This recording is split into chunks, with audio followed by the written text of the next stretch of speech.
Hey guys, welcome back to my channel. నా intro మీకు నచ్చిందని అనుకుంటున్నాను. Let me know in the comments. ఇవాళ నేను ఒక చాలా ఈజీ స్వీట్ రెసిపీని మీతో షేర్ చేసుకుందాం అనుకుంటున్నాను. సరే పదండి ఇంకా స్టార్ట్ చేద్దాం. చిన్నపిల్లలు కూడా ఈ స్వీట్ రెసిపీని చాలా ఈజీగా ప్రిపేర్ చేయొచ్చు. ఇంగ్రీడియంట్స్ కూడా చాలా తక్కువ అండి. కావలసిన పదార్థాలు 1 కప్ ఆఫ్ రవ్వ, 1 కప్ రవ్వ కోసం 1.5 కప్ షుగర్ని తీసుకోండి, అది కరెక్ట్గా సరిపోతుంది. అలాగే సరిపడినంత గీని, అలాగే గార్నిషింగ్ కోసం నేను జీడిపప్పు కిస్మిస్ తీసుకున్నానండి. మీకు కావలసిన డ్రై ఫ్రూట్స్ని ఇంకా యాడ్ చేసుకోవచ్చు. నేను చెప్పిన మెజర్మెంట్స్ని కరెక్ట్గా ఫాలో అయితే స్వీట్ చాలా టేస్టీగా వస్తుందండి. టేస్ట్కి తగ్గట్టు షుగర్ క్వాంటిటీని అడ్జస్ట్ చేసుకోవచ్చు. ఇంకా స్టార్ట్ చేద్దాం. స్టవ్ ఆన్ చేసి స్టవ్ మీద ప్యాన్ పెట్టుకోండి. ప్యాన్ హీట్ అయ్యేంత వరకు కొంచెం వెయిట్ చేయండి. ప్యాన్ హీట్ అయిన తర్వాత 1 టేబుల్ స్పూన్ గీని యాడ్ చేయండి. మీ టేస్ట్కి తగ్గట్టు కావాలంటే ఇంకొక హాఫ్ స్పూన్ యాడ్ చేసుకోవచ్చు. గీ మెల్ట్ అయ్యేంత వరకు వెయిట్ చేయండి. అండ్ మోస్ట్ ఇంపార్టెంట్ థింగ్ ఏంటంటే మంటని మీడియం ఫ్లేమ్లో ఉంచుకోండి. పక్కనే పెట్టుకున్న డ్రై ఫ్రూట్స్ని ఆ గీలో యాడ్ చేసి మాడిపోకుండా జాగ్రత్తగా కలుపుతూ ఉండండి. పొరపాటున హై ఫ్లేమ్లో ఉంటే డ్రై ఫ్రూట్స్ మాడిపోతాయండి. ఇలా గోల్డెన్ బ్రౌన్ కలర్ వచ్చేంత వరకు సిమ్లో వేయించుకోండి. తర్వాత వేగిన ఈ డ్రై ఫ్రూట్స్ని ఒక బౌల్లోకి పక్కకు తీసి పెట్టుకోండి.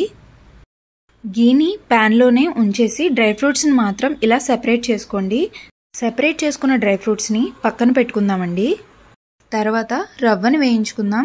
నేను ఇక్కడ డ్రై ఫ్రూట్స్ని వేయించిన తర్వాత మిగిలిన నెయ్యిలోనే నేను రవ్వని వేసేసుకుంటున్నాను. మీకు నెయ్యి కొంచెం తక్కువ అనిపిస్తే ఇంకొంచెం యాడ్ చేసుకుని ఆ తర్వాత రవ్వని వేసి వేయించుకోండి. రవ్వని మరీ ఎక్కువసేపు వేయించాల్సిన అవసరం లేదండి. మాడిపోకుండా అటు ఇటు కలుపుతూ ఈ కలర్ వచ్చేంత వరకు వేయించుకుంటే సరిపోతుంది. తర్వాత స్టవ్ ఆఫ్ చేసుకుని ఒక బౌల్లోకి వేయించుకున్న రవ్వని సెపరేట్ చేసుకుందాం.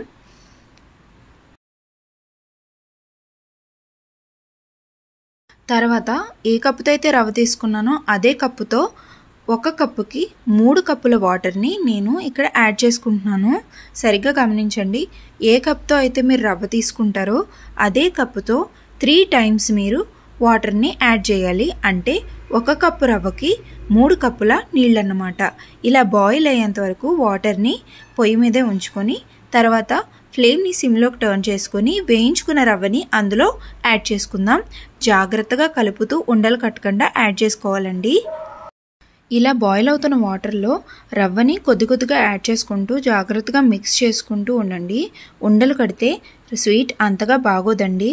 ఇంకొక విషయం ఏంటంటే మీరు తీసుకునే రవ్వ క్వాంటిటీని బట్టి మిగిలిన ఇంగ్రీడియంట్ క్వాంటిటీ కూడా పెరుగుతూ ఉంటుందండి. దాన్ని గమనించుకొని మీరు జాగ్రత్తగా ఇంగ్రీడియంట్ క్వాంటిటీని చూసుకొని ప్రిపేర్ చేసుకోండి. ఇలా రవ్వని ఈ కన్సిస్టెన్సీ వచ్చేంత వరకు జాగ్రత్తగా మగ్గించుకోవాలండి. ఇలా బాగా మగ్గిన తర్వాత ఇందులోనే 1.5 కప్ షుగర్ అని చెప్పాను కదా, ఆ షుగర్ని కొద్ది కొద్దిగా యాడ్ చేసుకుంటూ మిక్స్ చేసుకోవాలి. వీడియోలో చూపించిన విధంగా కొద్దిగా షుగర్ యాడ్ చేసుకుని కలుపుకోవాలండి ఉండలు కట్టకుండా. ఎందుకంటే షుగర్ యాడ్ చేసిన తర్వాత ఈ రవ్వ అనేది కొంచెం లూజ్ అవుతుందన్నమాట.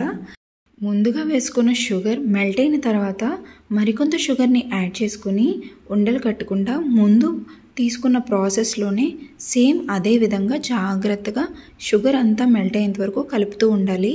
అలా మీరు తీసుకున్న షుగర్ క్వాంటిటీకి తగ్గట్టు కొద్ది కొద్దిగా షుగర్ని యాడ్ చేసుకుంటూ షుగర్ మెల్ట్ అయ్యేంత వరకు కలుపుతూ ఉండండి. షుగర్ బాగా మెల్ట్ అయిన తర్వాత 2 to 3 మినిట్స్ తర్వాత మీరు స్టవ్ ఆఫ్ చేసుకుంటే సరిపోతుంది. క్వాంటిటీ ఎంతైనా సరే 2 to 3 మినిట్స్ కరెక్ట్గా సరిపోతుందండి. అంతకుమించి ఉంచితే టెక్స్చర్ చేంజ్ అయిపోతుంది. ఫైనల్గా మీరు గార్నిషింగ్ కోసం ముందుగా ఫ్రై చేసి పెట్టుకున్న డ్రై ఫ్రూట్స్ని ఈ మిశ్రమంలో యాడ్ చేయండి. యాడ్ చేసి బాగా కలుపుకోండి. వీడియోలో చూపించిన విధంగా జాగ్రత్తగా అంతా కలిసేలా కలుపుకోండి. నాకైతే మాత్రం నేను తినే ప్రతి బైట్లో ఒక డ్రై ఫ్రూట్ రావాలండి. నాకు అలా చాలా ఇష్టం అన్నమాట. కావాలంటే ఇందులో బాదం ఇంకా పిస్తా కూడా యాడ్ చేసుకోవచ్చు.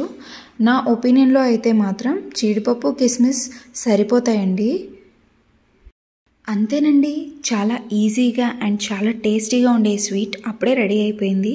దీన్ని సర్వింగ్ బౌల్లోకి తీసుకుందాం. ఈ స్వీట్తో నాకు చాలా మెమరీస్ ఉన్నాయండి. నేను చిన్నప్పుడు స్కూల్ నుంచి రాగానే మా అమ్మని ఏదో ఒకటి చేసి పెట్టమని విసిగించేసేదాన్ని. మా అమ్మ చాలా ఈజీ అని చెప్పి ఈ స్వీట్ చేసి పెట్టేది. నేను చాలా ఇష్టంగా తినేదాన్ని. ఈ స్వీట్కి మా అమ్మ పెట్టిన పేరు ప్రసాదం అండి. కొంతమంది కేసరి అని కూడా అంటూ ఉంటారు. మీరు ఈ స్వీట్ని ఏమని పిలుస్తారో కామెంట్ చేయండి.